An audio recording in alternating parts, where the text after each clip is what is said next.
एक बच्ची की माँ नहीं थी। सौतेली माँ उस बच्ची से हर काम करवाती थी। 4 बजे भोर में वो बच्ची जाकर स्कूल के समय हर काम करती थी। स्कूल के बाद भी आती थी तो काम करती थी घर का। सौतेली माँ अपने बच्चे को टिफ़िन देती थी, लेकिन उस बच्ची को टिफ़िन भी नहीं देती थी। लेकिन बच्ची को कोई एतराज़ नहीं था।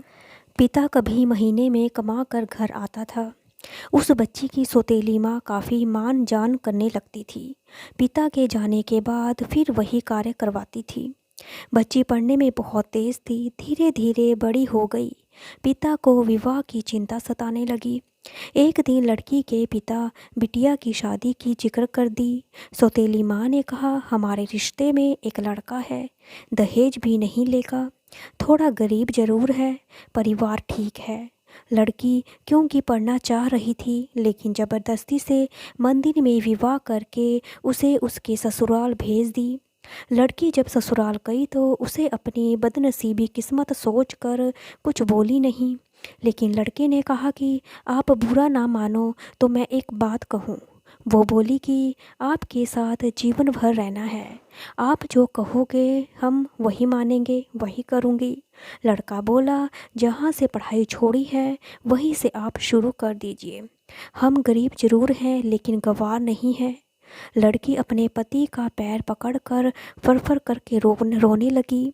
लड़का दिन रात मेहनत करने लगा।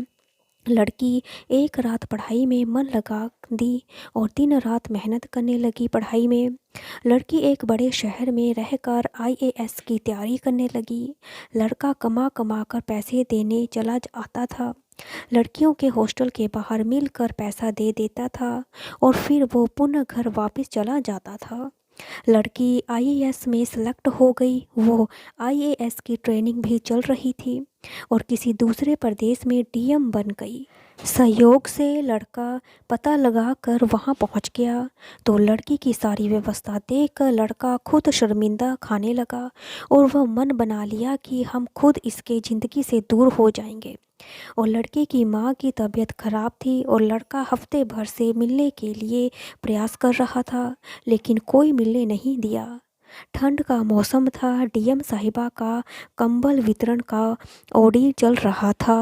वो भी सवेरे से लाइन लगा कर खड़ा हो गया, जिससे 5 गरीब चुने गए। उसमें से वो लड़का भी था।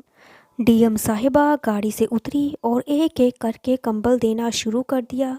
जब 5वें आदमी को कंबल देने की बारी आई, वो लड़का अपना मुंह तौलिए से बांधे खड़ा हो गया।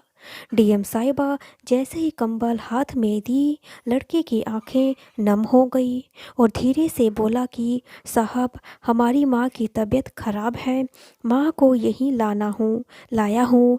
आप सरकारी अस्पताल में फ़ोन कर दीजिए जिससे मेरी माँ का सही इलाज हो सके। डीएम साहिबा आवाज़ को पहचान ली और हाथ पकड़कर फफ कर रो रही थी और बोली कि आप कब आए, मुझे बताया क्यों नहीं, माँ जी कहाँ हैं। उसने इशारा किया। इतने में वो खुद चल दी, अपनी गाड़ी में सबको बिठाई और अपने आवास ले गई। तत्काल सबके ठंड के कपड़े खरीद कर लाई और लड़का बोला कि आप बहुत बड़ी अधिकारी हो गई हैं। तो वो बोली कि तो क्या हुआ, आप हमारे पति थे और हैं, आप लोग को हम कैसे भूल पाएंगे।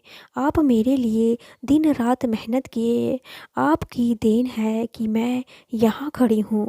ये सुनकर लड़के की आंखें नम हो गई और इतने में डीएम साहिबा भी अपनी आंखों के आंसू रोक ना पाई और अपने पति के गले सिमट कर रो रही थी और अपने पति के साथ रहने लगी और फिर सब कुछ ठीक हो गया।